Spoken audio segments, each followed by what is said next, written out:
il y a aussi la crise environnementale qui est visible à l'œil nu, par la sécheresse. Et lorsqu'on voit les décisions absurdes que préconise le président de la République, et je ne vais pas parler de la décision d'aider les agriculteurs qui effectivement ont besoin d'être aidés, mais je vise par là l'autorisation aussi qu'il a donnée de faire de nouveaux barrages pour pouvoir continuer l'agriculture intensive avec l'arrosage. Et de ne pas comprendre que cette sécheresse, elle veut bien dire que notre modèle agricole, polluante, destructrice des sols,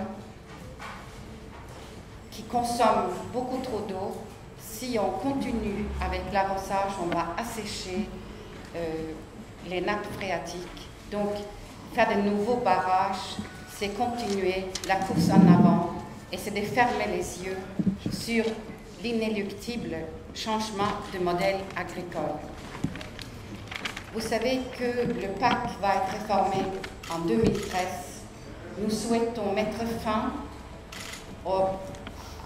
à la course à la grande exploitation avec des subventions qui sont concentrées sur des grandes exploitations où il y a peu de plus-value, peu d'emplois et où il y a un usage intensif d'intrants, de pesticides et d'engrais. Nous voulons revenir vers une agriculture paysanne. Nous souhaitons également que les impératifs de la préservation de la biodiversité soient pris au sérieux. Cela veut dire que lorsque nous arriverons au pouvoir, il y aura un moratoire sur les grands projets, que cela soit les lignes à grande vitesse ou les autoroutes qui balafrent le paysage, qui traversent les trames vertes et bleues. Nous souhaitons que les trames vertes et bleues soient opposables dans tous les projets d'urbanisation. Nous souhaitons aussi lutter contre l'extension de l'urbanisation, l'étalement dans le paysage, revenir vers les villes et vers un habitat dans les villes. Donc, vous le voyez, nous avons un programme qui prend en considération les différents impératifs. Nous n'oublions pas les impératifs sociaux, nous n'oublions pas évidemment les impératifs environnementaux et nous n'oublions pas les impératifs de développement.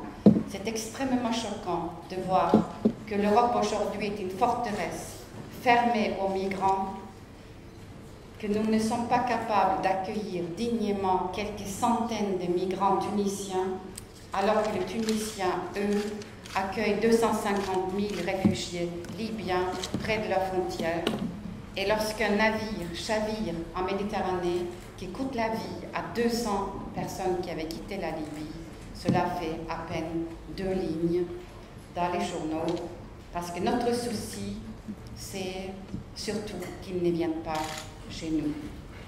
Et cela dans un contexte où nous avons contribué, par notre absence de politique de développement, à piller les ressources, à vider la mer et à faire de sorte que pour beaucoup de Maliens, de Sénégalais, de Zambiens ou d'autres, il n'y a pas beaucoup d'autres choix que de migrer. Une des dernières calamités, et que je mettrai aussi très haut dans mon programme, c'est le problème de l'accaparement des terres en Afrique, où les multinationales ou les pays riches louent pour 99 ans ou achètent la terre érable africaine. Il y a des dizaines de millions d'hectares qui maintenant sont soustraits à l'agriculture traditionnelle, la terre qui a été exploitée depuis des générations par des paysans. Le drame, c'est que ces paysans n'ont pas de titre sur ces terres et lorsque la société sud-coréenne ou française arrive, ils obtiennent l'acquisition de ces titres parce qu'on traite d'un revers de la main les droits d'usage qui ont les paysans. Et ces paysans, qu'est-ce qu'ils font? Ils vont grandir les villes, il n'y a pas d'emploi et ça devient des migrants. Je pense que le temps est venu pour nous de comprendre le lien qu'il y a entre notre politique, la politique qui mène les multinationales et la migration. Il y a des urgences, il faut restaurer les ressources halieutiques, il faut restaurer aussi les écosystèmes, comme la mangrove en Afrique. Et cela est possible, mais il faut des financements. Et ce financement, nous pourrions le trouver en instaurant la taxe sur les transactions financières, dédier une partie de cette taxe à cet objectif-là. Et aussi, lorsque nous serons au pouvoir, nous tiendrons nos engagements de dédier 0,7% de notre PIB pour le développement, parce que vous savez que nous sommes en arrière de la main, nous ne tenons pas nos promesses. Donc nous avons un programme ambitieux, aussi le changement de modèle énergétique. Nous voulons sortir du nucléaire,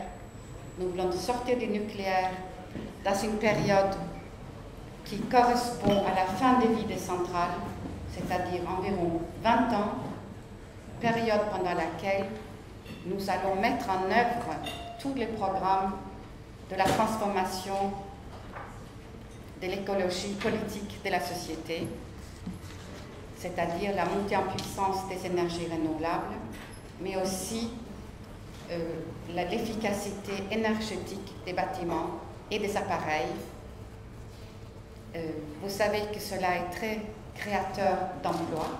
On peut espérer, si on copie l'Allemagne, l'Allemagne aujourd'hui a créé 370 000 emplois dans les secteurs de l'énergie renouvelable.